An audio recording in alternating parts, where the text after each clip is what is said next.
সেই সুন্দৰকৈ মূৰত মুকুট পিন্ধা মানুহগৰাকী আপোনালোকে হয়তো থাম্বনেইলত পাই পিনে আপোনালোকে বুজি পাইছে কাৰ কথা ক'ব বিচাৰিছোঁ আৰু সেইগৰাকী মহিলাই আজি আমাৰ মহিলাসকলৰ কাৰণে ইমান ধুনীয়া এটা শব্দ উপস্থাপন কৰিলে সেই শব্দটো শুনি মই নথৈ আনন্দিত আৰু গৌৰৱ অনুভৱ কৰিছোঁ আজি অসমৰ কাৰণে ইয়ে নহয় সকলো মহিলাৰ বাবে আজি গৌৰৱৰ পাত্ৰ হৈ পৰিছে সেই মহিলাগৰাকী আপোনালোকক মই নাম নকলেও হ'ব বিশেষ এগৰাকী মহিলা সেইগৰাকী মহিলাই আমাৰ অসমৰ কাৰণে সুনাম কঢ়িয়াই আনিছে গৌৰৱৰ বিষয় হৈ পৰিছে ইমান ধুনীয়া কিছুমান শব্দ কৈছে শুনি ভাল লাগিছে হয় তেওঁ মানে আমাৰ অসমীয়া মানুহলৈ বিয়া হোৱা নাই সেইটো হয় কিন্তু অসমীয়া মানুহৰ কিছুমান ভাৱ ভাষা অকণমান হয়তো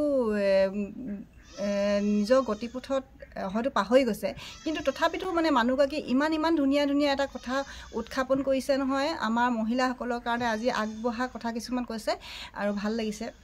সঁচাকৈ ইমান ধুনীয়া এটা শব্দ কথা ক'লে যে পুৰুষৰ সমানে মহিলাও কোনো গুণে কম নহয় পুৰুষৰ সমানে মহিলাও আজি আগবাঢ়ি গৈছে সকলো ক্ষেত্ৰতে সকলো দিশতে নহয় জানো আজি এতিয়া মহিলাসকলক কিয় হীন চকুৰে চাই কিয় সৰু বুলি ভাবে সেইটো বিষয় লৈ পেলাই তেওঁ আজি প্ৰতিবাদ বুলি ক'ব লাগিব কাৰণ মহিলাসকলৰ কাৰণে আজি প্ৰতিবাদ কৰি গৈছে বুলি ক'ব লাগিব কিয়নো আজি এতিয়া ইমান ধুনীয়া এটা কথা তেওঁ ক'বলৈ আজি সুযোগো পাইছে এই কাৰণে তেওঁ এগৰাকী মানে সুন্দৰী হিচাপে মানে আজি জনাজাত অসমত একদম জনাজাত এগৰাকী সুন্দৰী হিচাপে সেই গতিকে তাই এই কথাটো ক'বলৈ আজি এটা সাহস কৰিছে ভাল লাগিছে অসমীয়া আমাৰ মানে বোৱাৰীসকলৰ বাবে আজি এটা গৌৰৱৰ বিষয় হৈ পৰিছে আৰু এনেকুৱা পুৰুষৰ সমানে মহিলাও আজিকালি কোনো গুণে কম নহয় মহিলাসকলেও ঘৰখনৰ কাৰণে যথেষ্ট ত্যাগ কৰি যায় যথেষ্ট ত্যাগৰ মাজতে ঘৰখনৰ কামবিলাক আগবঢ়াই দিয়ে আজি যে এইটো পুৰুষৰ কাম কৰিব নালাগে এইটো মহিলাৰ কাম কৰিব নালাগে সেইটোতো কেতিয়াও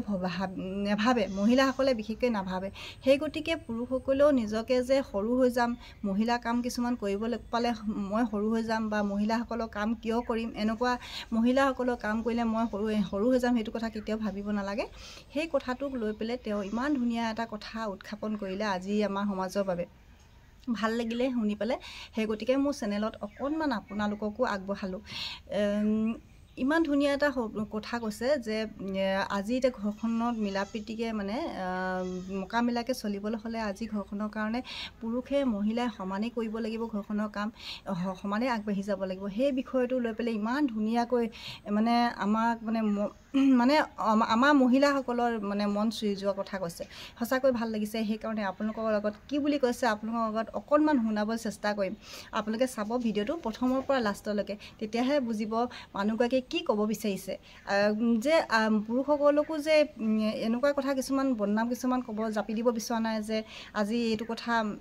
ক'ব বিচৰা নাই যে পুৰুষসকলে যে একো কৰা নাই বুলি কিন্তু তেওঁ ক'ব বিচাৰিছে যে মানুহে মানে বুজা পৰাৰ মাজত সংঘাত আগবাঢ়িব লাগে এনেকুৱা এটা কথা মানে আগবঢ়াইছে আপোনালোকে চাব দেই ভিডিঅ'টো চোৱা ডিপেণ্ড কৰে তোমাৰ গিৰিয়েক কেনে তুমি যিজন মানুহক তুমি সিলেক্ট কৰিবা সেই মানুহজনৰ ওপৰতো বহুত ডিপেণ্ড কৰে মই ভাল গিৰিয়েকো দেখিছোঁ মই বেয়া গিৰিয়েকো দেখিছোঁ হয়নে আজি মোৰ গিৰিয়েকজন মই ভগৱান বুলি তেখেতক কেলে নকওঁ জানা কাৰণ এইটো বেছিক সব গিৰিয়েক এনেকুৱা হ'ব লাগে তেখেতক যদি মই ভগৱানৰ পৰ্যায় দি দিওঁ তেতিয়াহ'লে বাকীবিলাক মানুহে কি বুলি ভাবিব মই ভাবিছোঁ যে সব এইটো নৰ্মেল কৰি দিয়ক এই বস্তুটো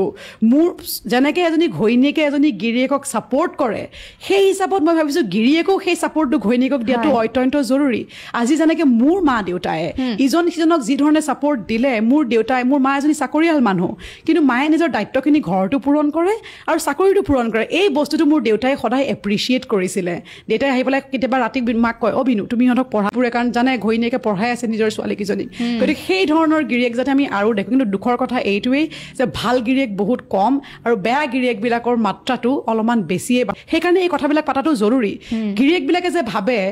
এজনী ঘৈণীয়েক ঘৰৰ কাম কৰা ছোৱালী নহয় বিয়া হোৱাৰ পাছত চোতাল ঝাৰু দিয়া আৰু পাকঘৰত 11-12টা মানুহৰ কাৰণে খানা বনোৱা বা ল'ৰা ছোৱালীক অকল এজনী ঘৈণীয়েকৰ কৰ্তব্য নহয় এইটো দুইজনৰে কৰ্তব্য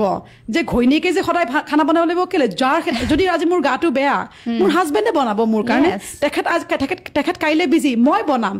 শ্বেয়াৰ কৰা যাওক ৰেছপনচিবিলিটি যেনেকৈ মই আৰু গৌতমে শ্বেয়াৰ কৰোঁ আজি যেনেকৈ মোৰ মা আৰু মোৰ দেউতাই ৰেছপনচিবিলিটি শ্বেয়াৰ কৰিলে সেইকাৰণে আজি এই দুজনী জীয়েক মা দেউতাই আৰু মই ভাবিছোঁ মই আৰু গৌতমৰ চাগে ধুনীয়া সন্তান কাইলৈ ডাঙৰ কৰিম কাৰণ আমি দুয়োটাই বুজি পাওঁ এইটো সিটোক সন্মান কৰোঁ আৰু এই সন্মানটো তুমি বেছি আৰু সেইকাৰণে ছোৱালীবিলাকে ভয় কৰে বিয়া পাতিব